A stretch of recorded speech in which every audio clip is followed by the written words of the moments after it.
जय हिंद, वंदे मातरम। दोस्तों, स्वागत है आपका साधना शिक्षा एजुकेशन प्लेटफॉर्म पर। मेरा नाम पवन कुमार। फ्रेंड्स, सीटेट की तैयारी के लिए प्रीवियस पेपर का काफ़ी अहम योगदान रहता है। तो यहाँ पर आप उन सभी प्रीवियस पेपर को सोल्व करेंगे। सब्जेक्ट वाइज आपको प्लेलिस्ट में मिल जाएंगे कि हाँ, इसमें सीडीपी का सॉल्यूशन है, इसमें सामाजिक विज्ञान का सॉल्यूशन है, इसमें हिंदी, इंग्लिश, इस तरह। तो फ्रेंड्स, यहाँ पर अभी मैं सारे सीटेट के प्रीवियस पेपर को सोल्व कराऊंगा, लेकिन फिलहाल अभी 2021 के पेपर को सोल्व कर लेते हैं, जो कि सभी एग्जाम ऑनलाइन फॉर्मेट में हुए थे। ये 1 जनवरी 2022 का पेपर है। ठीक है, सोशल साइंस को देखते हैं सुपर फास्ट तरीके और समझते हुए चलेंगे। ठीक है, आराम से और क्वेश्चन को समझेंगे, और जहाँ जरूरत जल्दी वाला है तो उनको जल्दी सोल्व करेंगे। ठीक है फ्रेंड्स, देखिए 31 नंबर क्वेश्चन है। नॉर्मली एग्जाम में, टेट एग्जाम या सीटेट एग्जाम में 90 नंबर क्वेश्चंस के बाद में सब्जेक्ट आती है, लेकिन इस बार के सीटेट एग्जाम में जो ऑनलाइन था तो 31 से स्टार्ट था। यानी कि इन्होंने सीडीपी और सब्जेक्ट को एक साथ कर दिया था और लैंग्वेज को एक साइड कर दिया था। ठीक है, फिर उससे कोई मतलब नहीं है, सीजीएलटी से अपने को कंटेंट से मतलब है। ठीक है, 31 नंबर क्वेश्चन को देखिए। समुद्रगुप्त को किस वाद्य यंत्र को बजाते हुए सिक्कों पर दिखाया गया है? फर्स्ट क्वेश्चन, समुद्रगुप्त को किस वाद्य यंत्र को बजाते हुए सिक्कों पर दिखाया गया है? चारों ऑप्शन को देख लीजिए। तानपुरा, सितार, वीणा, बांसुरी। तो समुद्रगुप्त के बारे में आप देखते हैं। ठीक है, गुप्त वंश के शासक थे, तो इनको वीणा बजाती हुई दिखाई दिया है। ठीक है, तो थर्ड ऑप्शन राइट आंसर हो जाएगा, वीणा बजाते हुए। ठीक है, आगे चलते हैं नेक्स्ट क्वेश्चन की तरफ। क्वेश्चन नंबर 32 स्टेटमेंट वाला क्वेश्चन है। ए, बी और सी कथनों को पढ़े और सही उत्तर का चयन कीजिए। लगभग 200 सालों के भीतर मगध सबसे महत्वपूर्ण जनपद क्यों बन गया? ठीक है, और कई नदियां जैसे गंगा और सोन मगध से होकर बहती थी। बी ऑप्शन है, मगध का एक हिस्सा जंगलों से भरा था।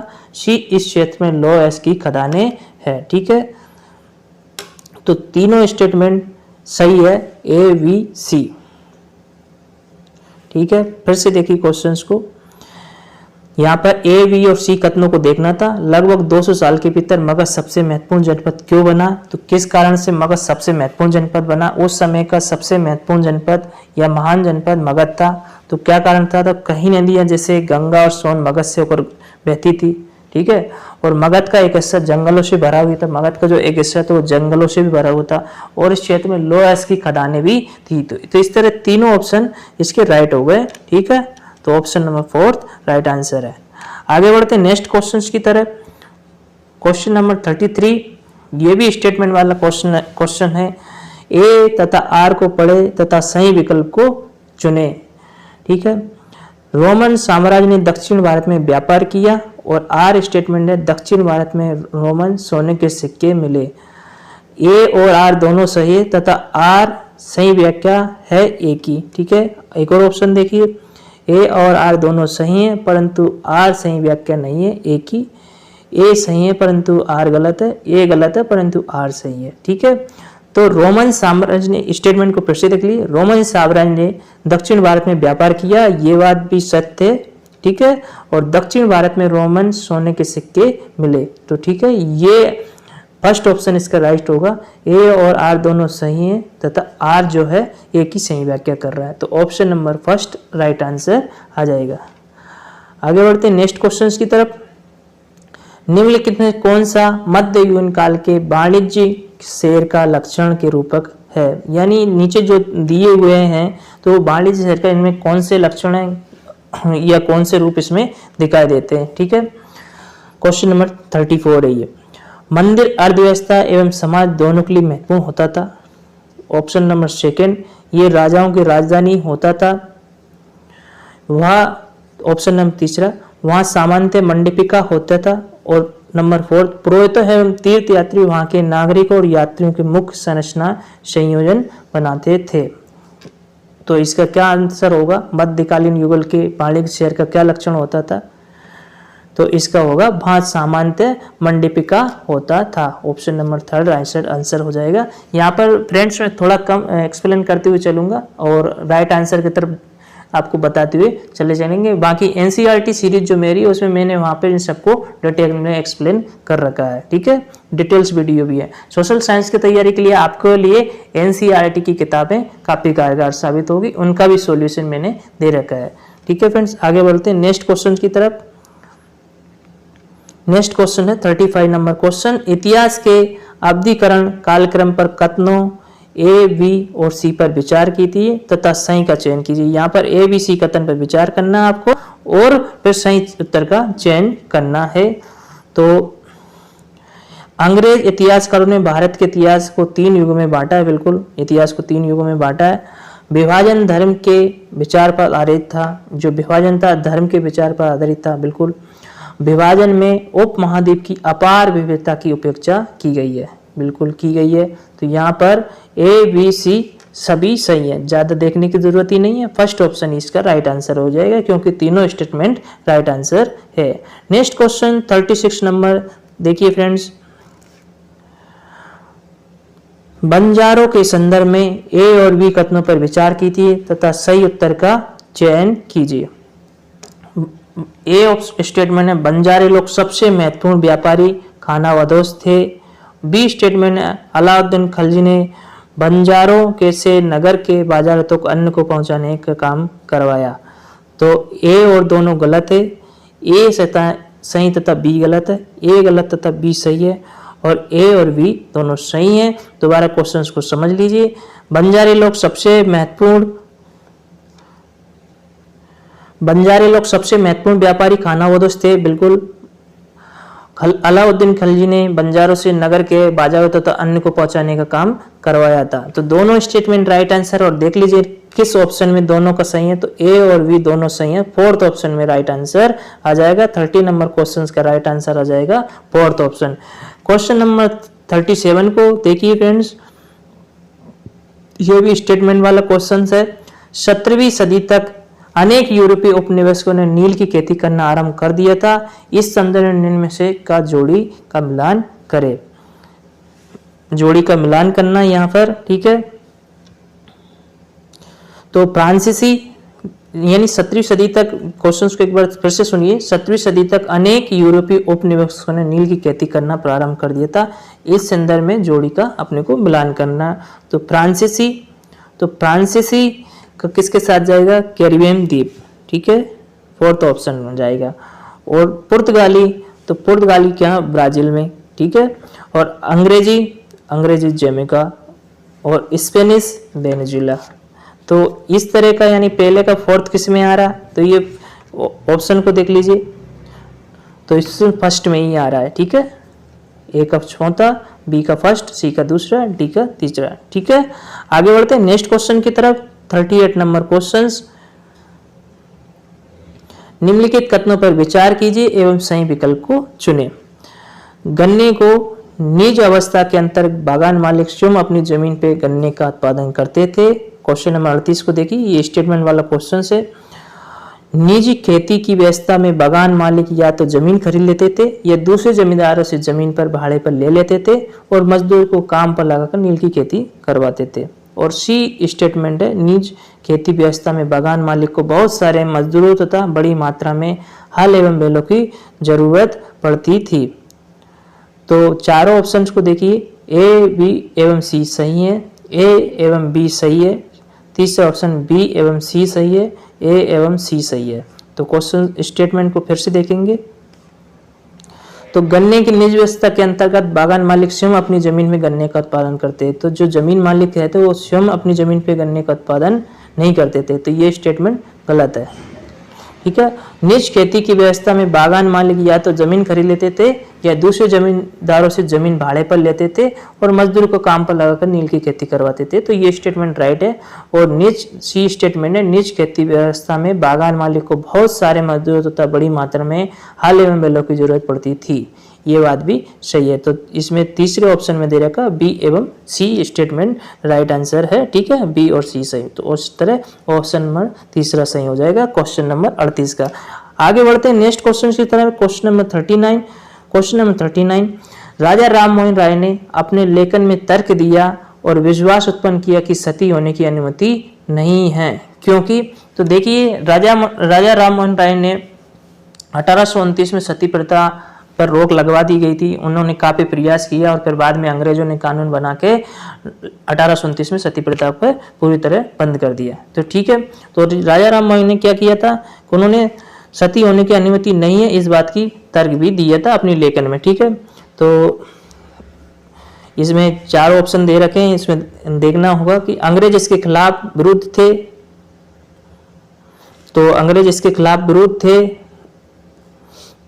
तो अंग्रेज तो इसके खिलाफ विरुद्ध थे नहीं, क्योंकि उन्होंने ही तो इसमें हेल्प किया था, उन्होंने ही तो कानून बनाया था उसको बंद करने के लिए। प्राचीन ग्रंथ इसका समर्थन नहीं करते थे। ठीक है, और प्राचीन ग्रंथ जो सती प्रथा का समर्थन करके उनको फेंक देना चाहिए। महिलाएं जो सती हुई मृत्यु करती थी, तो नीचे के 2 स्टेटमेंट तो किसी ज्यादा काम के हैं नहीं, तो इसका यही राइट आंसर होगा, अनुमति नहीं है, क्योंकि प्राचीन ग्रंथ इसका समर्थन नहीं करते। तो सेकेंड ऑप्शन राइट आंसर होगा। ठीक है, आगे बढ़ते हैं नेक्स्ट क्वेश्चंस। क्वेश्चन नंबर 40, महिलाओं से जुड़े हुए सुधारों के संदर्भ में निम्नलिखित कथनों पर विचार कीजिए। ये देखिए महिलाओं से जुड़े हुए सुधारों के संदर्भ में स्टेटमेंट है, उन पर विचार कीजिए। ईश्वर चंद्र विद्यासागर ने विधवा विवाह का मुद्दा उठाया था, बिल्कुल उठाया था ईश्वर चंद्र विद्यासागर ने ही। ठीक है, 1856 में ये फिर बंद भी करवाया था। ठीक है, मद्रास प्रेसिडेंसी में वीर सालिग्राम पुतुल ने विधवा विवाह के समर्थन में एक संगठन बनाया था, ये भी सही बात है। और विवाह करने वाली विधवाओं को समाज में आसानी से स्वीकार कर लिया गया, नहीं आसानी से स्वीकार नहीं किया गया। उपरोक्त में कौन सा सही है, तो बी ऑप्शन इसका राइट आंसर होगा, क्योंकि ए स्टेटमेंट भी सही है बी भी सही है, तो ए और बी सही राइट आंसर है। ठीक है, आगे बढ़ते हैं नेक्स्ट क्वेश्चन, क्वेश्चन नंबर 41। अभिकथन, देखो स्टेटमेंट वाले क्वेश्चंस भरे पड़े हुए हैं, यानी आपको डीपली पढ़ना होगा। ठीक है, एक एक चीज एक्यूरेट पता होना चाहिए, तो ताकि सॉल्यूशन करने में आसानी हो। कथन ए और कारण आर को पढ़े और सही विकल्प का चयन करें। 19वीं शताब्दी में जब लड़कियों के लिए पहले स्कूल खोले गए थे, लोगों में उनके प्रति भेद था। बिल्कुल, जब फर्स्ट बार स्कूल के लिए थे तो लोगों में भेद था ही। और दूसरा है, लोगों को भेद था कि स्कूल जाने पर लड़कियों पर दुष्प्रभाव पड़ेगा। ठीक है, तो ये दोनों ही बात सही है, ए और आर दोनों सही है। आर सही व्याख्या करता एक की, तो बाकी स्टेटमेंट आपको देखने की जरूरत नहीं है, फिर भी देख लीजिए। ए और दोनों सही है, लेकिन आर सही व्याख्या नहीं है ए की, तो ये नहीं होगा। और नीचे के दोनों स्टेटमेंट ए सही लेकिन आर गलत है, तो ये नहीं होगा। तो फर्स्ट ऑप्शन इसका राइट आंसर होगा, ए और आर दोनों सही है और आर सही व्याख्या करता ए की, तो क्वेश्चन नंबर 41 का आंसर हो जाएगा फर्स्ट ऑप्शन। ठीक है, आगे बढ़ते हैं नेक्स्ट क्वेश्चंस की तरफ। Question number 42। क्वेश्चन नंबर 42 क्या कहता है, भारत में ब्रिटिश राज्य के संदर्भ में निम्न कथनों पर विचार करें एवं सही विकल्प चुने। यानी ब्रिटिश राज्य के संदर्भ में चिंतन करना है, सोचना है और राइट आंसर चुनना है। ठीक है, मध्य मार्गियों ने मांग की सिविल सेवा परीक्षा, यानी जो मध्य मार्गियों थे तो उन्होंने सिविल सेवा परीक्षा की मांग की थी जो भारत में आयोजित की जाए। ठीक है, और उनकी ये महत्वपूर्ण मांग थी कि सरकार में भारतीय भी ऊंचे पद पर प्राप्त हो। जो मध्य मार्गी लोग थे, जो क्या नाम है, ज्यादा क्रांतिकारी भी नहीं थे और अंग्रेजों से ज्यादा विरोध भी नहीं थे, मतलब देश के हित में चाहते थे, तो उन्होंने मांग की थी कि देश में सिविल सेवा परीक्षा आयोजित हो और उसमें सबसे अधिक भारतीयों को ऊंचे पद प्राप्त हो। ठीक है, तो दोनों बात सही है। देखिए कौन सा ऑप्शन राइट आंसर होगा, तो ये है ए और आर दोनों सही है और आर सही व्याख्या है ए की। ठीक है, फर्स्ट ऑप्शन इसका राइट आंसर आ जाएगा। आगे बढ़ते क्वेश्चन नंबर 43। क्वेश्चन नंबर 43 क्या कह रहा है, रोलेट एक्ट सत्याग्रह के विषय में व्यक्तियों पर विचार करें और सही विकल्प चुने। तो रोलेट एक्ट के एक सत्याग्रह के विषय में देखना है। रोलेट एक्ट द्वारा पुलिस की शक्तियां बढ़ाई गई थी और लोगों के अधिकार कुचले गए थे। ठीक है, ये बात सत्य है रोलेट एक्ट के तहत। ठीक है, रोलेट एक्ट में क्या है कि रोलेट एक्ट क्या था, रोल एक्ट में ये था कि जब चाहे पुलिस है ना, जब चाहे जिसको बिना मुकदमे के गिरफ्तार कर सकती थी, ठीक है, कोई गलती नहीं तब भी पुलिस गिरफ्तार कर लेती थी। तो इसमें क्या था, रोल एक्ट द्वारा पुलिस की शक्तियां बढ़ाई गई, बिल्कुल सही बात है, और लोगों को अधिकारों को भी कुचले गए हैं, ठीक है। इसके अलावा मोहम्मद अली जिन्ना, महात्मा गांधी और अन्य सभी का तर्क था कि सरकार को लोगों की मूल स्वतंत्रता सीमित करने का कोई अधिकार नहीं है। यानी इन नेताओं का, मोहम्मद अली जिन्ना, महात्मा गांधी, अन्य सभी का तर्क यही था कि लोग सरकार को ना, जो अंग्रेजी सरकार है उसको लोगों की मूल स्वतंत्रता सीमित करने का कोई अधिकार नहीं है। तो ये स्टेटमेंट भी सही है। सी स्टेटमेंट और देख लीजिए, यद्यपि हिंदू व मुस्लिम रोल एक्ट के विरोध में थे, फिर भी रोल एक्ट सत्याग्रह अंग्रेजों के विरोध में राष्ट्रव्यापी संघर्ष नहीं बन सका, ठीक है। ये सभी के लिए विरोधी था, हिंदू हो चाहे मुस्लिम हो, लेकिन फिर भी ये अंग्रेजों के विरोध में राष्ट्रव्यापी संघर्ष नहीं बन पाया, ठीक है। तो ये स्टेटमेंट गलत है, ठीक है। तो यहाँ क्वेश्चन नंबर 31 का आंसर हो जाएगा ए और बी सत्य आंसर हो जाएगा, ठीक है। ए और बी सत्य है, ठीक है। आगे बढ़ते हैं क्वेश्चन नंबर 44। क्वेश्चन नंबर 44 क्या कह रहा है, सरकारी शिक्षण संस्थाओं में अध्ययन तथा सरकारी संस्थानों में नौकरी के अवसर में सहयोग हेतु किन आधारों को अपनाया जाता है।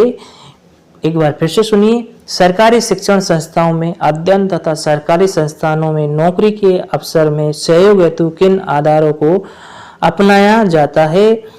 जाति, पारिवारिक आय, लिंग, व्यक्तिगत आय, ठीक है। तो इसका फर्स्ट आंसर राइट हो जाएगा। देखो, अगर जाति की बात की जाए, ठीक है, तो सरकारी संस्थानों में रिजर्वेशन का है ही है, तो जाति की होती है, पर जाति का उस तरह से नहीं कि किसी को नीच भावनाओं से देख रहे, किसी को उच्च भावनाओं से देख रहे, लेकिन रिजर्वेशन जो है तो जाति का भी मामला आता है, ठीक है। और इसके अलावा पारिवारिक आय, और तीसरा क्या नाम है, लिंग, ठीक है।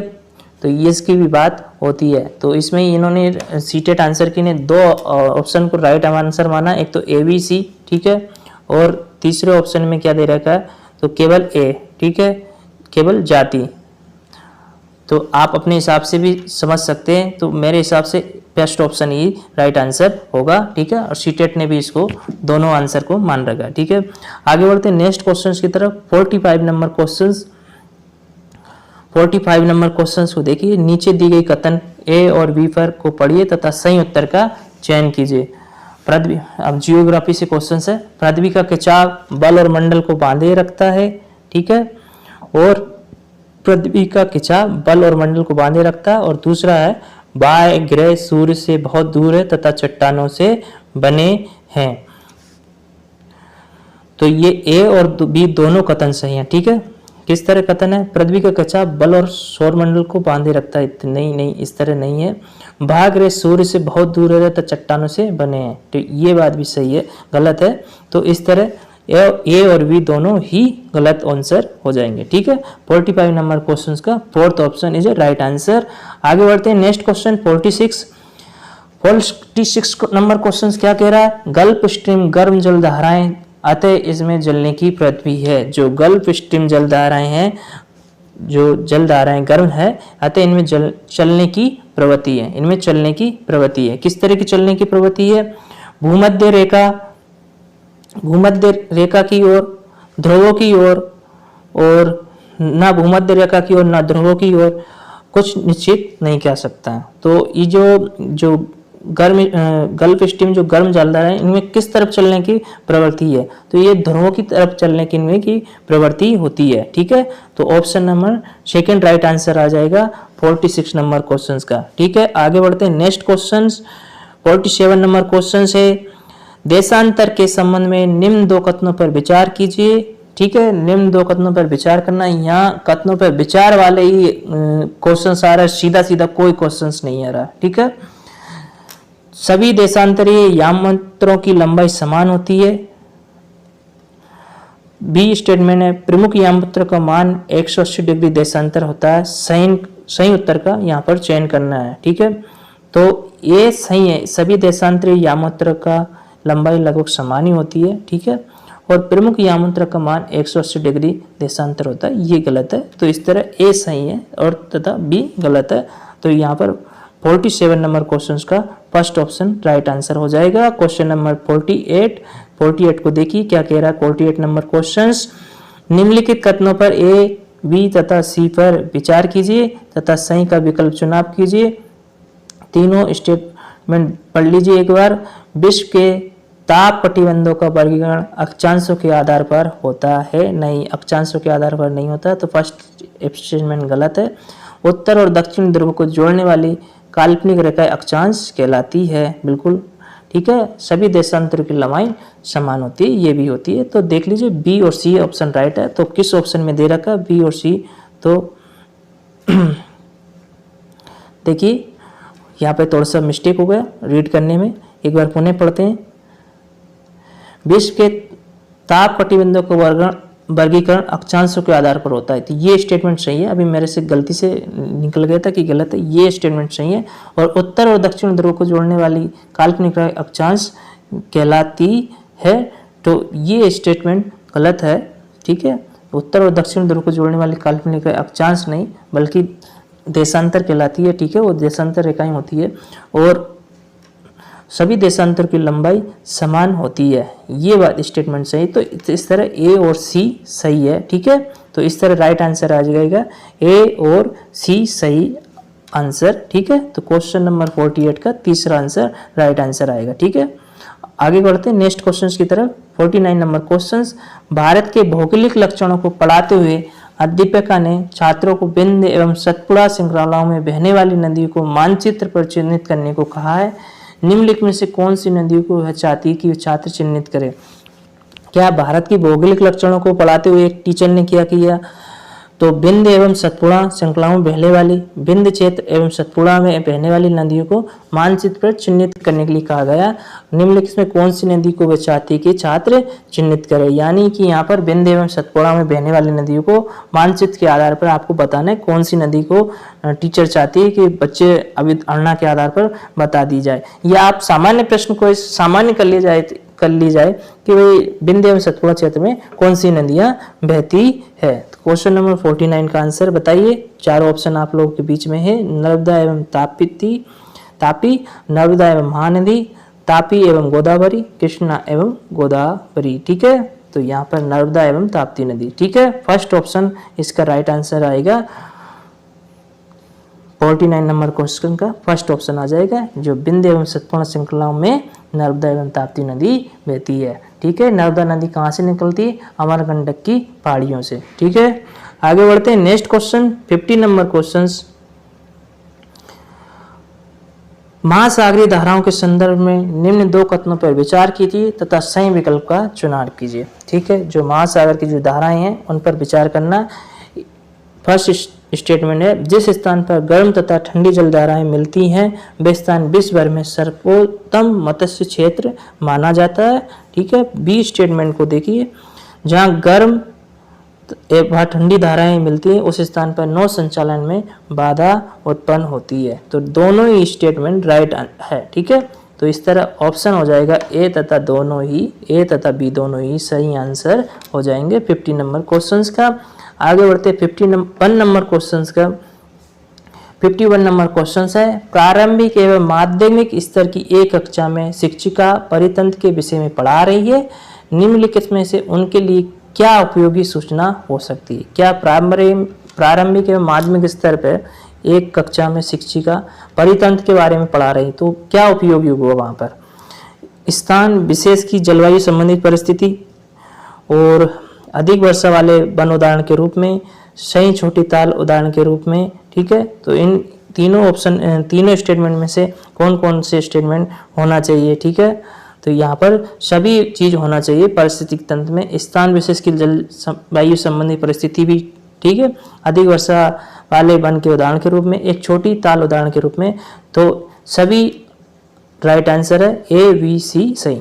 तो ऑप्शन नंबर 4 राइट होगा क्वेश्चन नंबर 51 का, ठीक है। आगे बढ़ते हैं नेक्स्ट क्वेश्चन 52 नंबर क्वेश्चन, निम्न कथनों पर विचार कीजिए तथा सही विकल्प का चुनाव कीजिए, ठीक है। 52 नंबर क्वेश्चन को देख लिए, इन कथनों पर विचार करना।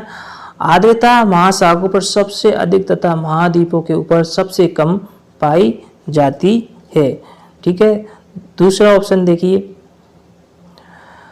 संघनन ठंडा होने की मात्रा तथा हवा के सापेक्ष आर्द्रता पर निर्भर होता है। ठीक है। सी स्टेटमेंट में जेट हवाई जहाज के पीछे सफेद पत इंजन से निकली नमी होती है जो संघनित हो जाती है। तो ये स्टेटमेंट भी सही है और ये भी सही है और ये भी सही है। तो इस तरह तीनों स्टेटमेंट सही है। तो तीनों किस में आ रहे हैं, फोर्थ ऑप्शन में आ रहे हैं, सभी ए बी तथा सही है। तो फोर्थ ऑप्शन राइट आंसर हो जाएगा क्वेश्चन नंबर 52 का। ठीक है, आगे बढ़ते हैं नेक्स्ट क्वेश्चंस की तरफ। नेक्स्ट क्वेश्चंस क्या है, वायु दाब के संबंध में निम्न कथनों पर कौन सा कथन सही है। या वायु दाब से संबंधित क्वेश्चंस आया, उन कथनों में से कौन सा कथन सही है। नीचे 4 ऑप्शन दे रखे हैं। ठीक है, मैं पहले ही बता दिया हूँ, जहाँ पर सही है या नहीं है उन ऑप्शन को, उन क्वेश्चंस को अच्छे से सोल्व करना है, क्योंकि वहाँ पर गलती होने की संभावनाएं बढ़ जाती है। ठीक है, तो यहाँ पर प्रश्न पूछा वायु दाब के संबंध में निम्न कथनों में कौन सा कथन सही है। ठीक है, तो कौन सा कथन सही है। ठीक है, 53 नंबर क्वेश्चन को देखिए, समुद्र स्तर पर वायु दाब सबसे कम होता है। नहीं, ये गलत है। ऊंचाई पर जाने पर वायु दाब घटता है, बिल्कुल घटता है। तो ये स्टेटमेंट राइट हो जाएगा। और भी देख लेते, उच्च तापमान वाले क्षेत्रों को वायु ठंडी होती है। नहीं, ये भी रॉन्ग है। तो यहाँ पर इन्होंने यही पूछा कि वायु दाब से संबंधित कौन सा कथन सही है। तो सेकंड नंबर सही आंसर आ जाएगा। ठीक है, क्वेश्चन नंबर 30 का सेकंड ऑप्शन राइट हो जाएगा, ऊंचाई पर जाने पर वायु दाब घटता है। नेक्स्ट क्वेश्चन बात करेंगे 54 नंबर क्वेश्चन की। 54 नंबर क्वेश्चन फिर विचार कीजिए, निम्नलिखित कथनों ए बी तथा सी पर विचार कीजिए और सही विकल्प का चुनाव कीजिए। ठीक है, मानव बस्तियां इस बात को दर्शाती है कि इस प्रकार मानव ने अपने वातावरण को अपने अनुकूल बनाया। बी स्टेटमेंट है, एक आदर्श बसाव स्थान के चुनाव में प्राकृतिक दशाओं का कोई योगदान नहीं है। ठीक है, तीसरा है, केवल जब मनुष्य ने फसलें उगाना प्रारंभ किया तब उनके लिए स्थायी घर बनाना आवश्यक हो गया। जब बिल्कुल मनुष्य ने फसल उगाना शुरू किया तो उनके लिए घर बनाना आवश्यक हो गई। ये तो सिंपल सी बात हो गई है। जब आदमी रहना शुरू करेगा, स्थायी काम करना शुरू करेगा, तो घर उसको बसाना पड़ेगा। तो ये ऑप्शन राइट है। ठीक है, और बी स्टेटमेंट को देखिए, एक आदर्श बसाव स्थान के चुनाव में प्राकृतिक दशा का कोई योगदान नहीं। बिल्कुल आदर्श बसाव के लिए प्राकृतिक दशाओं का योगदान रहता है। क्लाइमेट देख के ही आदमी बसता है, ऐसा नहीं कि यहाँ वहाँ जहाँ का वातावरण सही नहीं है और वहाँ पर भी अपना घर बना ले। तो ये बात तो एकदम गलत होगी।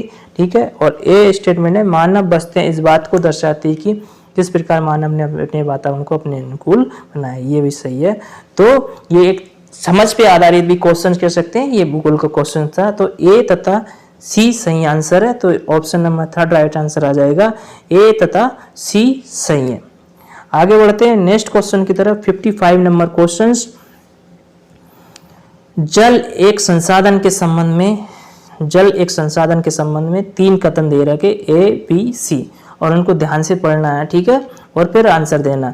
पृथ्वी पर जल ना बढ़ाया जा सकता ना ही घटाया जा सकता। अच्छा स्टेटमेंट है। केवल 2.7% पृथ्वी का पानी मानव उपयोग के लिए उपयुक्त है। और तीसरा है, जल एक नवीनीकरणीय संसाधन है। तो तीनों स्टेटमेंट सही है। पृथ्वी पर जल को ना बढ़ाया जा सकता ना ही घटाया जा सकता है। ठीक है, केवल जैसे देखिए जो वर्षा जल सोख लेते हैं, मतलब बादल गर्मी के उष्मा के कारण सोख लेते हैं तो वापस उसको बरसा भी जाते हैं। तो ना कम हो रहा है ना ज्यादा हो रहा है। ठीक है, और केवल 2.7% पृथ्वी पर मानव के लिए उपयुक्त जल है, बाकी सब खारा पानी समुद्र पानी वो मानव उपयोग के लिए नहीं है। ठीक है, तो ये स्टेटमेंट भी सही है। जल एक नवीनीकरण संसाधन, ये भी सही है। तो इस तरह तीनों ऑप्शन राइट आंसर हो जाएगा। ठीक है, तो यानी ऑप्शन नंबर 55 का ए बी सी तीनों सही है। ठीक है, आगे बढ़ते हैं नेक्स्ट क्वेश्चन की तरफ। 56 नंबर क्वेश्चन देखिए आप लोगों के बीच में। प्रारंभिक स्तर पर एक शिक्षिका अपनी कक्षा में खनिजों के बारे में चर्चा करना चाहती है। एक प्रारंभिक शिक्षा के स्तर पर एक जो टीचर है वो खनिज संसाधनों के बारे में बात करना चाहती हैं, तो उसमें किन उदाहरणों को अपनी कक्षा में उपयोग में लाना चाहिए। ठीक है, किन उदाहरणों को बीच में लाएगी, तावा, अबरक, नमक, चूना पत्थर, तो किन को लाना चाहिए। तो इसका भी चारों ऑप्शन सही है, क्योंकि देखो खनिजों की बात हो रही है तो तावा की भी बात होगी, अबरक की भी बात होगी, नमक की भी बात होगी और चूना पत्थर की भी बात होगी। तो इस तरह फोर्थ ऑप्शन इसका राइट आंसर आ जाएगा 56 नंबर क्वेश्चंस का। ठीक है, आगे बढ़ते हैं। नेक्स्ट क्वेश्चन 57 नंबर क्वेश्चंस देखिए। दी गए लक्षणों ए तथा बी के आधार पर फसल की पहचान करें। इसके लिए गर्म एवं आर्द्र जलवायु और सुअपवाहित दोमट मृदा की आवश्यकता होती है। और बी स्टेटमेंट है, इस फसल की वृद्धि के लिए पर्वतीय ढाल अधिक उपयुक्त होता है। ठीक है, तो ये कौन सी खेती है? यहाँ पर देखिए 2 स्टेटमेंट दे रखा है और फिर फसल को आइडेंटिफाई करना है। इसके लिए गर्म एवं आर्द्र जलवायु और सुअपवाहित दोमट मृदा की आवश्यकता होती है और इस फसल की वृद्धि के लिए पर्वतीय ढाल अधिक उपयुक्त होती है। तो ये किस फसल की बात हो रही है? ठीक है, तो ये चावल। ठीक है, इस माहौल में कौन सी फसल होती है? चावल। ठीक है, फोर्थ ऑप्शन राइट आंसर हो जाएगा क्वेश्चन नंबर 57 का। आगे बढ़ते हैं नेक्स्ट क्वेश्चन, क्वेश्चन नंबर 58 देखेंगे। देखिए, निम्नलिखित में से कौन सा विविधता की ओर संकेत करता है? 4 स्टेटमेंट दे रखे, उसमें से कौन कौन से सही है ये बताना है। समान जाति के परंतु भिन्न स्थानों पर रहने वाले लोग अपनी जाति के लोगों से शादी विवाह करते हैं। बी ऑप्शन है, एक ही इलाके के छात्र परंतु भिन्न जातियों से संबंध रखते हैं, स्कूल में पढ़ते हैं। सी है, समान धार्मिक आस्था से संबंध रखने वाले लोग एक ही इलाके में रहते हैं। और डी है, विभिन्न समुदायों की जरूरत की खाद्य सामग्री और कपड़े एक शॉपिंग इलाके में उपलब्ध है। तो क्वेश्चन नंबर 58 का कौन कौन सा स्टेटमेंट सही हो जाएगा? तो इसका हो जाएगा बी और डी। क्या कह रहा है क्वेश्चंस? बी और डी, एक इलाके के छात्र परंतु भिन्न जातियों से संबंधित के स्कूल में पढ़ते हैं। और डी है, विभिन्न समुदाय के जरूरतों की खाद्य सामग्री कपड़े एक ही शॉपिंग इलाके में से खरीदते हैं। इस तरह बी और डी स्टेटमेंट राइट है, तो ऑप्शन राइट हो जाएगा आपका 4th नंबर। ठीक है, 4th नंबर राइट आंसर। आगे बढ़ते हैं नेक्स्ट क्वेश्चंस की तरफ। नेक्स्ट क्वेश्चन है 59 नंबर क्वेश्चंस। 59 नंबर क्वेश्चंस को देखिए क्या कह रहा है 59 नंबर क्वेश्चंस। निम्नलिखित में से कौन सा चलन विविधता की स्वीकार्यता की तरफ संकेत करता है? नीचे 4 कथन दे रखे हैं, उन कथनों में से देख के बताइए कि कौन कौन से सपोर्ट करते हैं विविधता की तरफ। तो महिलाओं को सार्वजनिक वाहनों जैसे टैक्सियां, तिपहिया और बसों को चलाने के लिए प्रोत्साहित करना। बी ऑप्शन, आत्मसहिता गुट बनाना जिसमें केवल महिलाओं हो, वह कुछ समुदाय से है। सी स्टेटमेंट है, कुछ समुदाय के लोगों को जमीन और दूसरी संपत्ति खरीदने की अनुमति देना। और डी स्टेटमेंट है, त्योहारों को मानने के लिए एक पार्क उन लोगों के लिए सुरक्षित रखना जो आसपास के इलाकों में रहते हैं। सही विकल्प का चयन कीजिए। तो कौन कौन सा इसमें सही होगा? तो इसमें देखिए एक बार फिर से देखिए, महिलाओं को सार्वजनिक वाहनों जैसे टैक्सियां, तिपहिया और बसों को चलाने के प्रोत्साहित करना, ये देखो स्वीकारती है, यानी सेल्फ डिपेंड की तरफ इंगित करता है। तो एक स्टेटमेंट तो ये सही हो जाएगा। और दूसरा स्टेटमेंट ये सही होगा कि त्योहारों को मानने के लिए एक पार्क उन लोगों के लिए सुरक्षित रखना चाहिए जो आसपास के इलाकों में रहते हैं। तो ए और डी राइट आंसर होगा। तो ए और डी किसमें? 4th ऑप्शन में। तो 59 क्वेश्चन का 4th option is a right answer. आगे बढ़ते हैं नेक्स्ट प्रश्न की तरफ। क्वेश्चन नंबर 60 देखिए। महात्मा गांधी राष्ट्रीय ग्रामीण रोजगार गारंटी अधिनियम 2009 के अनुसार ग्रामीण क्षेत्रों में रोजगार के अवसरों को पहचानने और उत्पन्न करने का दायित्व किसका होता है? ठीक है, यानी महात्मा गांधी रोजगार गारंटी अधिनियम में रोजगार गारंटी के अवसरों को पहचानने का उत्तरदायित्व किस सरकार का होता है? भारतीय संसद का, राज्य विधानमंडल का, जिला पंचायत का या ग्राम पंचायत का? तो ये उत्तरदायित्व ग्राम पंचायत का होता है। ठीक है, 60 नंबर प्रश्न का 4th option is right answer. आगे बढ़ते हैं नेक्स्ट प्रश्न की तरफ। क्वेश्चन नंबर 61 देखिए। यहाँ पर सही जोड़ी मिलान करना है। निम्नलिखित को शामिल कीजिए तथा सही विकल्प का चयन कीजिए। ठीक है, क्वेश्चन नंबर 61 देखिए, जोड़ी मिलाना है। तो यहाँ पर आ जाएगा आपका केंद्र सरकार। तो केंद्र सरकार 2000 रुपये का नया नोट जारी करने की निर्णय की शक्ति केंद्र सरकार के पास रहती है। राज्य सरकार क्या करती है? क्षेत्रीय परिवहन कार्यालय बनाने का निर्णय। ठीक है, और स्थानीय सरकार रत्नागिरी में एक हिस्से को खोलने का निर्णय। तो इस तरह आ जाएगा ए का सेकंड, बी का थर्ड और सी का फर्स्ट। तो ऑप्शन नंबर ये किसमें है? थर्ड में है। ठीक है, 61 नंबर क्वेश्चन का third option is right answer. आगे बढ़ते हैं नेक्स्ट प्रश्न की तरफ। क्वेश्चन नंबर 62 को देखिए, आकस्मिक रोजगार से क्या अभिप्राय है। आकस्मिक रोजगार से क्या अभिप्राय है। मजदूरों को वर्दी न देकर औपचारिक वस्त्रों में काम पर बुलाना, ठीक, ये तो नहीं होगा। ठीक है, आगे बढ़ते हैं। मजदूरों को अपनी इच्छा अनुरूप काम पर आना, ये भी नहीं हो सकता।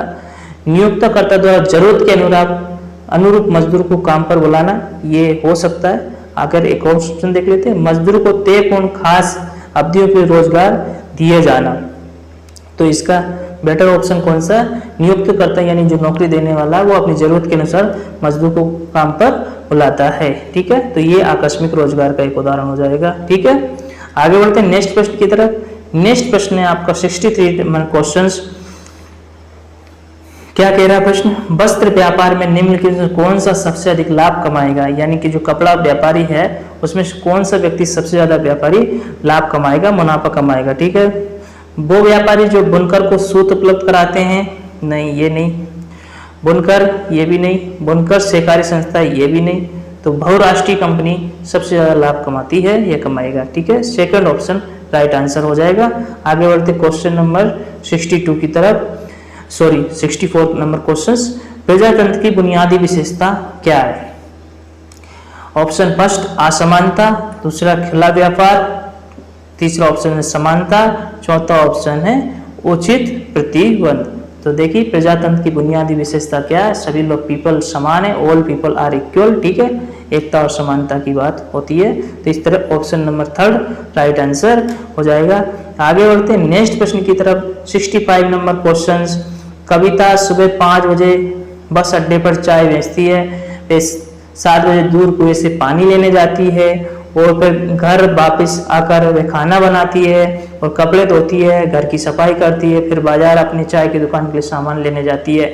यानी प्रश्न क्या कहना चाह रहा है कि जो कविता नाम की लड़की है वो दिन भर इतना काम करती है कि जिसकी जो कैपेसिटी उससे कहीं गुना ज़्यादा, और ये काम उसको मजबूरी बस करना पड़ रहा है। ठीक है, अपनी फाइनेंशियल कमजोरी के कारण और अपनी नीड को पूरा करने के लिए उसको ये सारी जिम्मेदारी उठाना पड़ रही है। तो ये ऑप्शन को देख के हमको बताना है कि क्या कारण हो सकता है। ठीक है, 65 नंबर क्वेश्चंस का तो 4 ऑप्शन दे रहे हैं।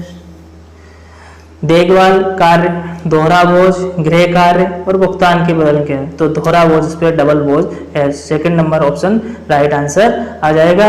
आगे बढ़ते हैं नेक्स्ट प्रश्न की तरफ। Question number 66। निम्नलिखित में कौन से मौलिक अधिकार का हनन होगा अगर जैन समुदाय के लोगों को एक समूह को जैन तीर्थों के सिक्कों पर शिक्षा केंद्र खोलने की अनुमति नहीं दी जाती है। यानी देखिए किसी समुदाय यानी जैन समुदाय के लोगों को एक समूह को जैन तीर्थकारों की सिक्कों पर शिक्षा केंद्र खोलने की अनुमति, यानी उनको शिक्षा केंद्र खोलने की अनुमति नहीं दी जाएगी, तो कौन से अधिकारों का हनन होगा। यहाँ पर कौन सा होगा, सिंपल है, सांस्कृतिक शैक्षणिक अधिकारियों का हनन होगा। Option number first right answer हो जाएगा। ठीक है, आगे बढ़ते हैं नेक्स्ट क्वेश्चन की तरफ। Question number 67। संवैधानिक उपचारों के अधिकार से क्या अभिप्राय है। ठीक है, संवैधानिक उपचारों के अधिकार से क्या अभिप्राय है।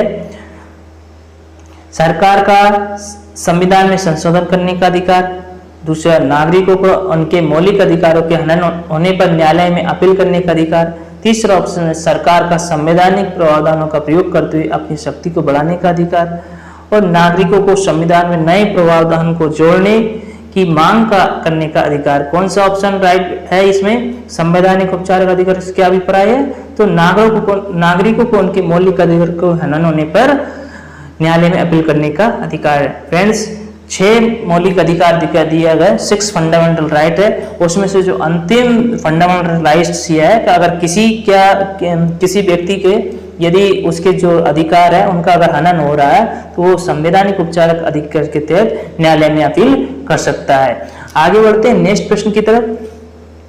Question number 68। सर्वोच्च न्यायालय के किस क्षेत्राधिकार के अंतर्गत एवं केंद्र एवं राज्यों के बीच विवाद को शामिल किया जाता है।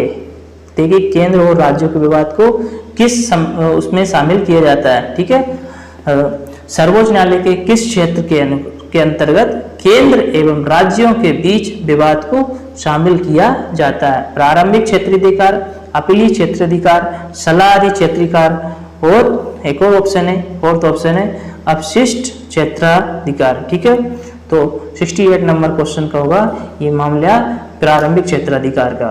ठीक है, ये क्वेश्चन अभी रिसेंटली रीट एग्जाम में भी आया था। ठीक है, आगे बढ़ते हैं नेक्स्ट क्वेश्चंस की तरफ। क्वेश्चन नंबर 69 देखिए। क्वेश्चन नंबर 69, निम्नलिखित अभिकथन में ए और कारण आर को पढ़े। इतिहास में साम्राज्य वन संसाधनों के लिए आदिवासियों पर निर्भर रहते थे। डी स्टेटमेंट है आदिवासी के पास वनों तक पहुंच का गहन ज्ञान और साथ ही साथ अधिकतर वनों पर अधिकार भी था। सही विकल्प चुनिए। ठीक है, ऑप्शन देख लीजिए, ए और आर दोनों सही हैं, आर सही व्याख्या करता है एक ही। बी स्टेटमेंट है ए और आर दोनों सही हैं लेकिन आर सही व्याख्या नहीं है एक ही।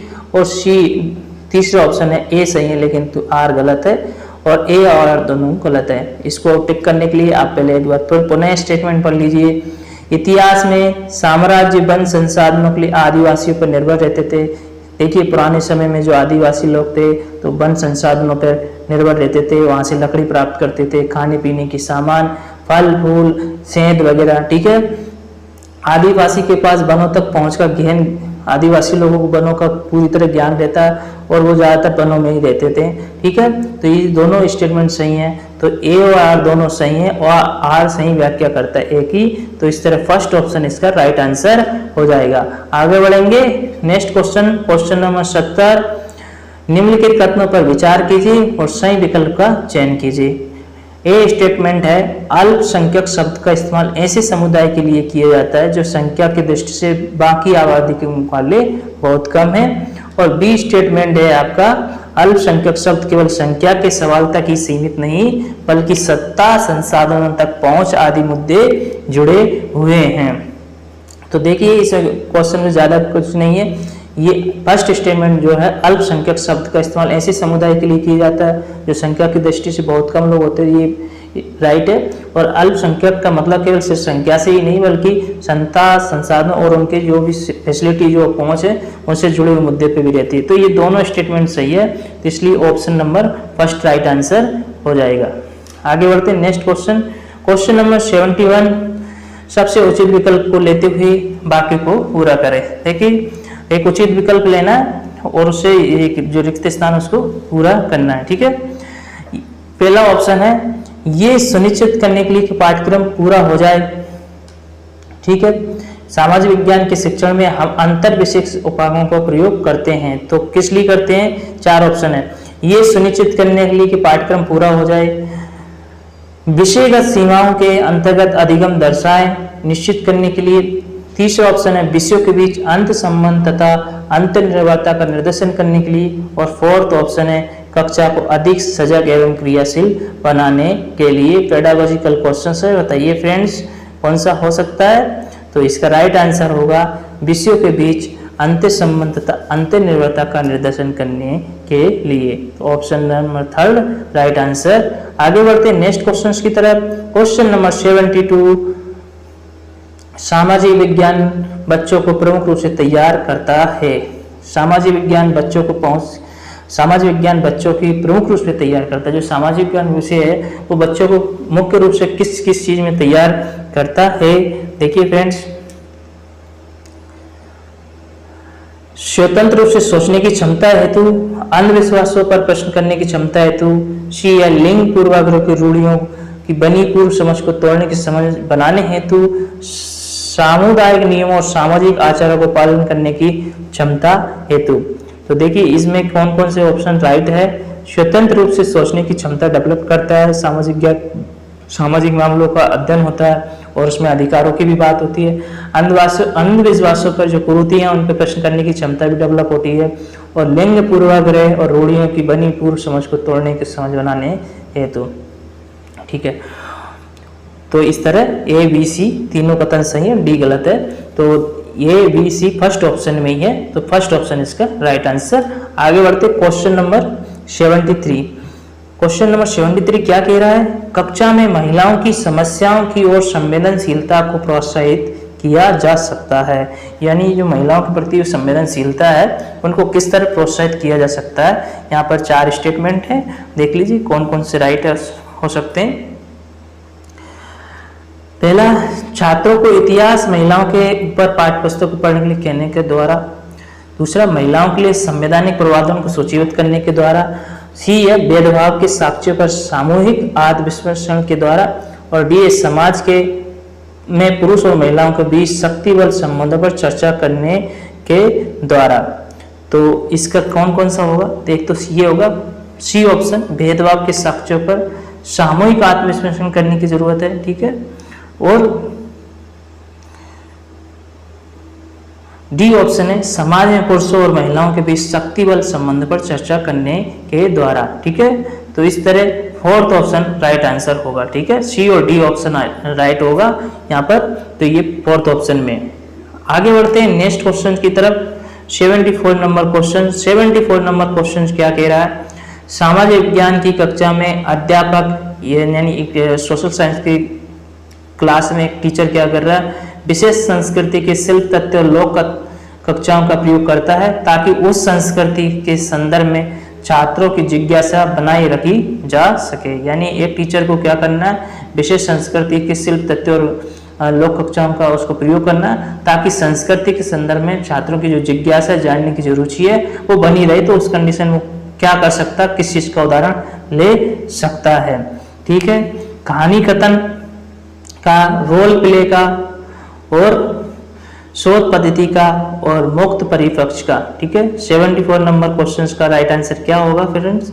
तो वो क्या किन किन का ले सकता है?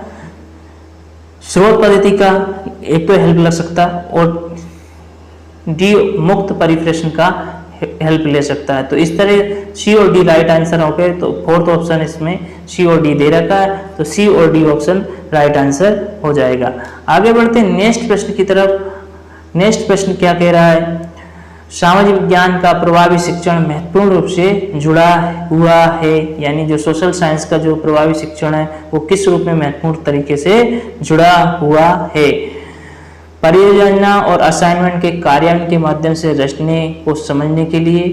बी स्टेटमेंट में स्मृति स्तर शिक्षण और व्यक्तिपरक मूल्यांकन तरीके से।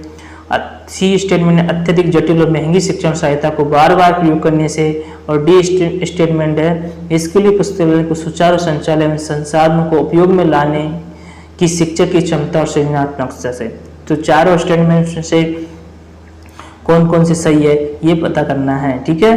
तो यहाँ पर स्टेटमेंट को एक बार फिर से पढ़ लेते हैं। परियोजना और असाइनमेंट के कार्यान्वयन के माध्यम से रटने को समझने के लिए। दो देखिए, जो सामाजिक ज्ञान का प्रभावी शिक्षण रूप में किस लिए जोड़ा जाएगा? जो योजनाओं से संबंधित असाइनमेंट है उनको असाइनमेंट के माध्यम से रटने को समझने के लिए। तो रटने पे ध्यान न देकर बल्कि उनको अंडरस्टैंडिंग किया जाए, एक तो ये चीज हो जाएगा।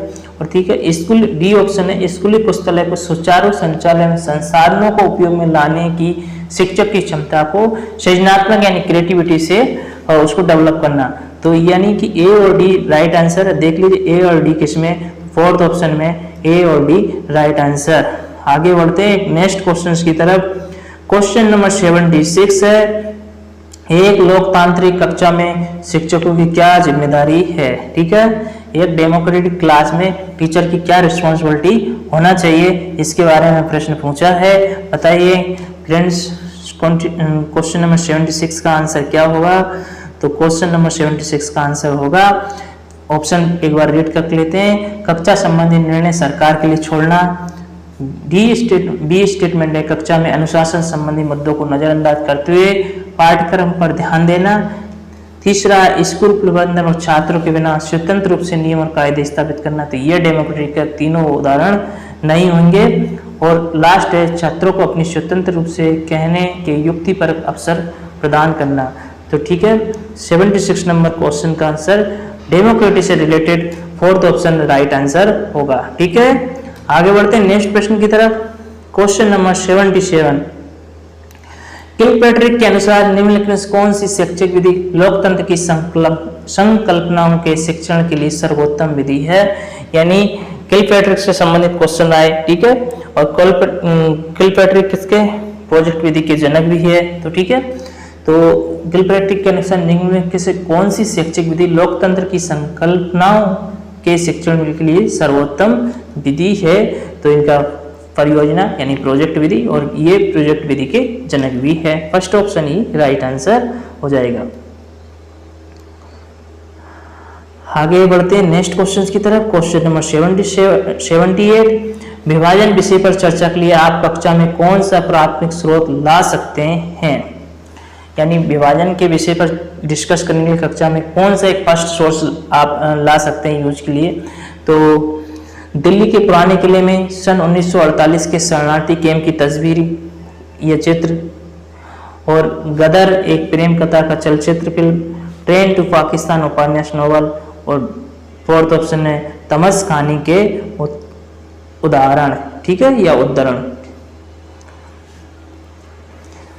तो देखिए यहाँ पर इस प्रश्न को समझने के लिए, इतिहास जानने के लिए दो स्रोत है, एक तो प्राथमिक स्रोत और एक सेकेंडरी स्रोत। प्राथमिक स्रोत वो स्रोत कहलाते हैं जिनको आप डायरेक्टली देख सकते हैं, स्पर्श कर सकते हैं, या आप डायरेक्टली अपनी आंखों से देख रहे हैं। और सेकेंडरी सोर्स ये है, जैसे जो बुक्स वगैरह है तो वो जानने के ना सेकेंडरी सोर्स होते हैं। लेकिन कोई अगर सीन हम जैसे कि देख रहे हैं या किसी मंदिर को देख रहे हैं, तो उस मंदिर को अगर अपन डायरेक्ट देख रहे हैं तो यह उसका प्राथमिक जानकारी जानने का प्राथमिक सोर्स कहलाएगा। तो यहाँ पर देख लीजिए इस तरह ऑप्शन कौन सा है। तो दिल्ली के पुराने किले में सन 1948 के शरणार्थी कैंप की तस्वीरें, चित्र, जो तस्वीर है वो प्राथमिक स्रोत कहलाएंगे, ठीक है। तो 78 नंबर क्वेश्चन का फर्स्ट ऑप्शन राइट आंसर हो जाएगा। आगे बढ़ते हैं नेक्स्ट क्वेश्चन की तरफ। 79 नंबर क्वेश्चन से क्या कह रहा है? 79 नंबर प्रश्न, निम्नलिखित में से कौन सा विकल्प आलोचनात्मक चिंतन के बेहतर अवसर प्रदान करने वाले सामाजिक विज्ञान की कक्षा को बेहतर तरीके से दर्शाता है? यानी निम्नलिखित में से कौन सा विकल्प जो है वो सामाजिक विज्ञान की कक्षा को बेहतर तरीके से दर्शाता है? तो 79 नंबर क्वेश्चंस ऑप्शन दे रखे हैं ये। छात्र केवल शैक्षिक शिक्षण गतिविधि में अंत में सवाल प्रश्न पूछ सकते हैं। बी स्टेटमेंट है, छात्रों को प्रश्नकाल का समय शिक्षक के प्रश्नकाल के समय के अनुपात में अधिक है। सी स्टेटमेंट है, कक्षा में चर्चा के लिए विषय पर प्रमाण उपलब्ध कराना। डी स्टेटमेंट है, शिक्षक को विषय पर एक से अधिक विचार दृष्टिकोण देना चाहिए, ठीक है। तो इसका कौन सा ऑप्शन राइट होगा? तो देखिए प्रश्नों को फिर से ऑप्शंस को फिर से देख लीजिए। छात्र केवल ए स्टेटमेंट है, छात्र केवल शैक्षिक शिक्षण गतिविधि के अंत में सवाल प्रश्न पूछ सकते हैं, ये ऐसा नहीं हो सकता है, ये ऑप्शन गलत होगा। छात्र कभी भी प्रश्न पूछ सकते हैं, ठीक है। बी स्टेटमेंट, छात्रों के प्रश्नकाल का समय शिक्षक के प्रश्नकाल के समय के अनुपात में अधिक होना चाहिए, ये बात बिल्कुल सच है, ठीक है। तो बी स्टेटमेंट राइट होगा। और कक्षा में चर्चा किए गए विषय पर प्रमाण उपलब्ध कराना, ये भी राइट होना चाहिए। और डी स्टेटमेंट है, शिक्षक को विशेष में पर एक से अधिक विचार दृष्टिकोण होना चाहिए। तो ये बी सी डी राइट है। तो इस तरह ये ऑप्शन में किस में दे रखा? सेकंड ऑप्शन में दे रखा। तो इसी तरह second option is the right answer. आगे बढ़ते हैं नेक्स्ट क्वेश्चन की तरफ। नेक्स्ट क्वेश्चन है 80 नंबर प्रश्न है, क्वेश्चन नंबर सी। मान लीजिए आप छात्रों को वेतन दरें तय करना सिखाना चाहती है, निम्नलिखित से कौन सा अति प्रशंसनीय? यानी आप एक टीचर है और विद्यार्थियों को वेतन दर जो रहती है वो सिखाना चाहती है, तो उसमें आपको कौन कौन उदाहरण आपके सामने हो सकते हैं या आप क्लास में उनको प्रस्तुत करेंगे, इस बारे में आपको यहाँ पर बताना है। प्रश्न का भाग ये है, 4 ऑप्शन यानी 4 स्टेटमेंट दे रखे हैं, वो 4 स्टेटमेंट से कौन कौन से हो सकते हैं। पहला है श्रमिकों पर से आंकड़े एकत्रित कर, ये बिल्कुल हो सकता है। बी स्टेटमेंट है वेतन पर सरकारी विवरण, ये बिल्कुल। और सी है श्रम कानून संहिता, ये। और डी स्टेटमेंट है उपभोक्ता का व्यय और सर्वेक्षण, ये चीज नहीं हो सकती, ठीक है। तो 80 नंबर प्रश्न का इसमें ए बी सी राइट होगा। तो ए बी सी किस में देख रखा है? फर्स्ट ऑप्शन में दे रखा है। इस तरह A B C option is right answer 80 number प्रश्न का। आगे बढ़ते नेक्स्ट प्रश्न 81 नंबर क्वेश्चन क्या कह रहा? सामाजिक विज्ञान की कक्षा के संदर्भ में ए और बी कथनों को पढ़िए तथा सही विकल्प का चयन कीजिए, ठीक है। पढ़ लीजिए ए और बी कथन। 2 स्टेटमेंट क्या कह रहे हैं? बच्चों को द्वंद्व संघर्ष के बारे में जानने और पूछताछ के द्वारा रखना चाहिए। जो बच्चों में द्वंद्व संघर्ष के बारे में कुछ हो जाए तो उनको पूछताछ से दूर रखना चाहिए, ठीक है। बी स्टेटमेंट कह रहा है शिक्षा शास्त्रीय दृष्टिकोण से जो द्वंद्व संघर्ष मीडिया में निपटा दिया गया, जिस पर बहस एवं चर्चा हो चुकी, वे कक्षा में शिक्षण के लिए अधिक उपयुक्त होगा। तो ए गलत होगा, बी सही होगा, क्योंकि बच्चों को धुंध संघर्ष के वजह जानने और पूछताछ से दूर रखना चाहिए। नहीं, धुंध से उनको दूर पूछताछ से दूर नहीं किया जा सकता, बल्कि पूछताछ से उनके अंदर जो धुंध हो रहा है, जो संघर्ष हो रहा है, जो भी तनाव हो रहा है, उसको दूर किया जा सकता है। इस तरह ए ऑप्शन, ए स्टेटमेंट गलत होगा, बी सही होगा। ठीक है, शिक्षा शास्त्र के लिए जो मीडिया से जो संघर्ष हो रहे हैं और जो बहस हो रही है, जो डिबेट हो रहा है, उससे शिक्षा में अधिक उपयुक्त माना जाएगा। ठीक है, तो second option is right answer. आगे बढ़ते हैं नेक्स्ट क्वेश्चंस की तरफ। नेक्स्ट क्वेश्चन है क्वेश्चन नंबर 82 नंबर क्वेश्चन क्या कह रहा है, निम्नलिखित में कौन सा प्रश्न आलोचनात्मक चिंतन के दृष्टिकोण के प्रयोग द्वारा उत्तर के लिए ऑप्शन प्रदान करता है। यानी आलोचनात्मक चिंतन के दृष्टिकोण के प्रयोग की बात यहाँ पर की जा रही है। 3 स्टेटमेंट दे रखे, इनमें से कौन कौन से राइट होने की संभावना है, ये आपको ऑप्शन के माध्यम से बताना है। क्यों भारत में महिलाओं के प्रतिनिधित्व इतना कम है? क्या आप समझते हैं अमेरिका और यूरोप ने महिलाओं के प्रतिनिधित्व के संतोषजनक स्तर का प्रयोग कर लिया है? बी स्टेटमेंट है आपका, क्या आप इस बात से सहमत है कि आर्थिक आसियाकरण और सामाजिक आसियाकरण आपस में जुड़े हुए हैं और क्यों जुड़े हुए हैं, जुड़े हुए तो हैं? और सी स्टेटमेंट, आप सरकार शब्द से क्या समझते हैं? 5 तरीकों को सूचीबद्ध कीजिए जिनसे सरकार लोगों को प्रभावित करती है। ए और बी, क्यों भारत में महिलाओं का प्रतिनिधित्व इतना कम है? क्या आप समझते हैं कि अमेरिका और यूरोप ने महिलाओं के प्रतिनिधित्व के संतोषजनक स्तर को प्राप्त कर लिया? एक तो ये ऑप्शन राइट होगा। ठीक है, और दूसरा बी क्या कह रहा है, क्या आप इस बात से सहमत हैं कि आर्थिक आसियाकरण और सामाजिक आसियाकरण आपस में जुड़े हुए हैं और क्यों? ठीक है, ये सही है। और तो इस तरह ए और बी राइट आंसर है, तो इसका क्या ऑप्शन राइट हो जाएगा? ए और बी ऑप्शन राइट आंसर। ठीक है, आगे बढ़ते हैं नेक्स्ट क्वेश्चन की तरफ। Question number 83। क्वेश्चन नंबर 83 क्या कह रहा है, निम्नलिखित में कौन से उदाहरण प्राथमिक स्रोतों के हैं? जो नीचे कुछ उदाहरण दे रखे हैं, तो कौन कौन से उदाहरण प्राथमिक स्रोत है? देखो, प्राथमिक सोर्स और सेकेंडरी सोर्स के बारे में मैं बता ही चुका था आपको। प्रश्न कभी कभी ये आ जाता, प्राथमिक सोर्स कौन से हैं, माध्यमिक सोर्स कौन से, या सेकेंडरी सोर्स कौन से हैं? तो प्राथमिक सोर्स ऐसे हैं जिनको हम नजदीक से देख रहे हैं, जिनको मतलब विजुअली मूर्त रूप में देख रहे हैं, वो चीजें क्या आपके प्राथमिक सोर्स है। जैसे बुक्स वगैरह, या आप किसी थर्ड व्यक्ति के द्वारा किसी चीज को जान रहे हैं, वो आपका सेकेंडरी सोर्स होगा। ठीक है, यानी कि जो आपकी पाठ्य पुस्तक है वो सेकेंडरी सोर्स है, लेकिन जो टीचर आपके कोई छाया चित्र दिखाकर जो किसी की पेंटिंग मतलब जो पूर्व से ही बनी हुई पेंटिंग है, तो वो आपका प्राथमिक सोर्स होगा। ठीक है, तो देखिए क्वेश्चन नंबर 83 का क्या होगा, यहाँ पर दे रखा है। यहाँ पर प्राथमिक स्रोतों की प्रश्न प्रश्न पूछा है, तो प्राथमिक सोर्स कौन कौन से हैं? प्राथमिक सोर्स तो चित्र, विश्वकोश, भाषण, डायरिया। देखो, जैसे कि मैं बताया ही हूँ, तो प्राथमिक सोर्स में चित्र, पाठ्यपुस्तक के हो सकते हैं, भाषण, ठीक है, डायरिया। ठीक है, तो इसमें कौन कौन से ऑप्शन राइट होंगे? ठीक है, तो देखो, चित्र आपके प्राथमिक सोर्स है। ठीक है, अभी मैं बताया था। और जो विश्वकोश है वो नहीं होगा आपका प्राथमिक सोर्स, जो क्योंकि ये विश्वकोश किताबों में छपा होगा इसलिए। ठीक है, सी भाषण आपके प्रत्यक्ष रूप से आपके डायरेक्ट रीप मिल रहा है, आपको एक व्यक्ति बोल रहा है और आपको डायरेक्ट सुनने मिल रहा है। और डी ऑप्शन डायरिया, जो कि रियलिटी पे आधारित है।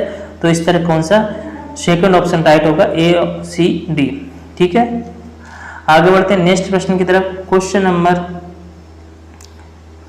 84।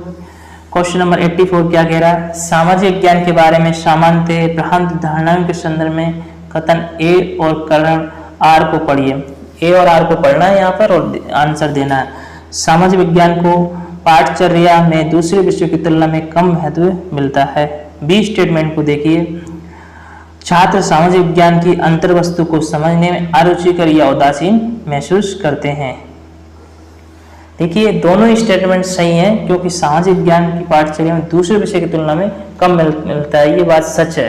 ठीक है, ये कड़वी है लेकिन सच है। और दूसरा है, छात्र सामाजिक विज्ञान की अंतर्वस्तु को समझने में अरुचिकर या उदासीन महसूस करते हैं, यानी कि कम रुचि लेते हैं या अरुचि लेते हैं, मतलब कोई रुचि नहीं लेते, इंटरेस्ट नहीं लेते, इसलिए दोनों ही स्टेटमेंट ये सही है यहाँ पर। ठीक है, तो इस फर्स्ट ऑप्शन इसका राइट आंसर होगा।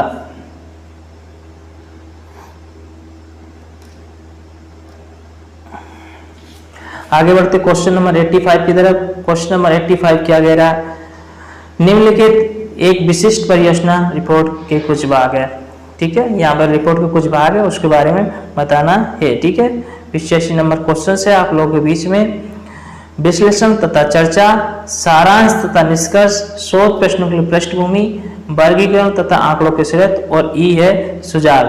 तो यहाँ पर क्या होगा, एक सीक्वेंस से जमाना है। ठीक है, तो इसका आएगा देखो CDAP। तो पहले क्या होगा, शोध प्रश्नों के लिए पृष्ठभूमि होगी, फिर वर्गीकरण तथा आंकड़ों के स्रोत होंगे, फिर विश्लेषण तथा चर्चा होगी, फिर सारांश तथा निष्कर्ष निकाला जाएगा, फिर लास्ट में सुझाव दिया जाएगा। ठीक है, तो इस तरह ऑप्शन नंबर 3 राइट आंसर। आगे बढ़ते हैं नेक्स्ट प्रश्न की तरफ। नेक्स्ट प्रश्न है आप लोगों को बीच में क्वेश्चन नंबर 86, परियोजना रिपोर्ट के मूल्यांकन के लिए निर्देशों के सूत्रीकरण के लिए निम्नलिखित में से किसे सबसे कम महत्व दिया जाता है। यानी परियोजना रिपोर्ट के लिए जो इवैल्यूएशन होता है, मूल्यांकन होता है, आकलन होता है, उसके निर्देशों के सूत्रीकरण के लिए किसको सबसे कम महत्व दिया जाता है। नीचे कुछ कारण दे रखे, अधिगम प्रतिफल, विद्यार्थी की प्रतिभागिता, प्रस्तुतिकरण, शिक्षक का मार्गदर्शन। ठीक है, तो शिक्षक का मार्गदर्शन को कम महत्व दिया जाता है। ठीक है, तो फोर्थ ऑप्शन इसका राइट आंसर हो जाएगा। आगे बढ़ते हैं नेक्स्ट क्वेश्चन की तरफ। क्वेश्चन नंबर 87, निम्न प्रश्न में कौन सी ज्ञानात्मक प्रक्रिया का आकलन होता है। भारत में गरीबी कम करने में महात्मा गांधी राष्ट्रीय ग्रामीण रोजगार अधिनियम के प्रभाव का अध्ययन कीजिए। ठीक है, कौन सी ज्ञानात्मक प्रक्रिया का आकलन होता है। ठीक है, भारत में गरीबी कम करने के लिए महात्मा गांधी राष्ट्रीय ग्रामीण रोजगार गारंटी अधिनियम के प्रभाव का यहाँ पर अध्ययन कीजिए। ठीक है, तो क्वेश्चन नंबर 87 का आंसर कौन सा होगा फ्रेंड्स, तो यहाँ पर मूल्यांकन से संबंधित बात की जा रही है। ठीक है, तो मूल्यांकन राइट आंसर होगा, सेकंड ऑप्शन राइट होगा। ठीक है, आगे बढ़ते हैं नेक्स्ट प्रश्न की तरफ। नेक्स्ट प्रश्न है आपका क्वेश्चन नंबर 88, निम्नलिखित प्रश्न में कौन सा संकल्पात्मक ज्ञान को आंकता है। ठीक है, कौन सा जो संकल्पात्मक ज्ञान है वो आंकता, नीचे दिए गए ऑप्शन के अनुसार। हम धरती के 88 क्वेश्चन है, हम धरती के केंद्र तक क्यों नहीं जा सकते, कारण दीजिए। अंतर्जनित व बहिर्जनित बल क्या होता है। ठीक है, वायु की गुणवत्ता खराब क्यों हो रही है, कारण बताइए। वायु की गुणवत्ता सुधारने के लिए राष्ट्रीय तथा साधन बताइए। और फोर्थ ऑप्शन, सागर का जल नमकीन क्यों होता है, कारण बताइए। तो यहाँ पर इन्होंने प्रश्न पूछा कि संकल्पनात्मक ज्ञान को आंकने के लिए, यानी संकल्पनात्मक ज्ञान को जांचने के लिए कौन सा स्टेटमेंट यहाँ पर सही हो रहा। तो यहाँ पर अंतर्जनित और बहिर्जनित बल क्या होता है, इस ऑप्शन के अनुसार संकल्पना का ज्यादा तरीके से आंका जा सकता है। तो बी स्टेटमेंट राइट आंसर हो जाएगा।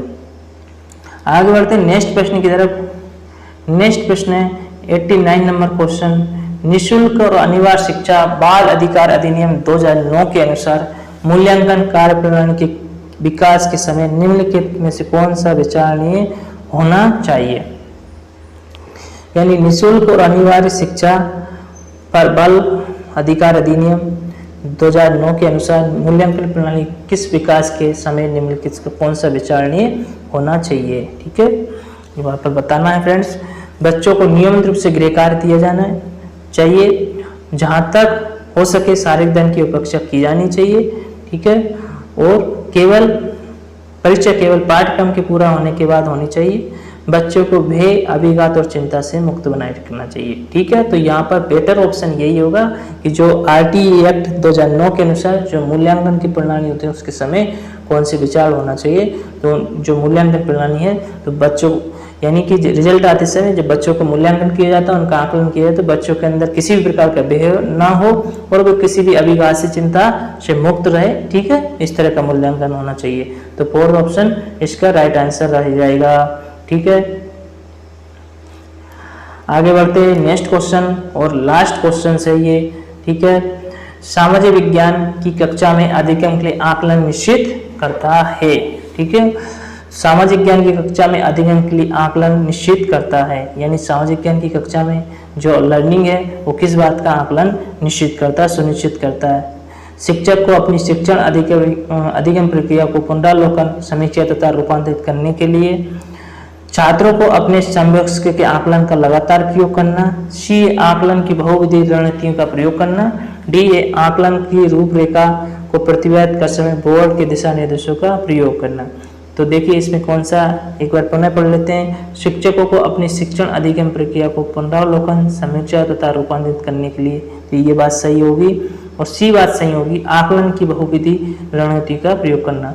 तो इस तरह सेकंड ऑप्शन राइट आंसर हो जाएगा। तो ठीक है फ्रेंड्स, यहाँ पर अपन ने सामाजिक ज्ञान के 60 क्वेश्चंस को डिस्कस किया। ठीक है,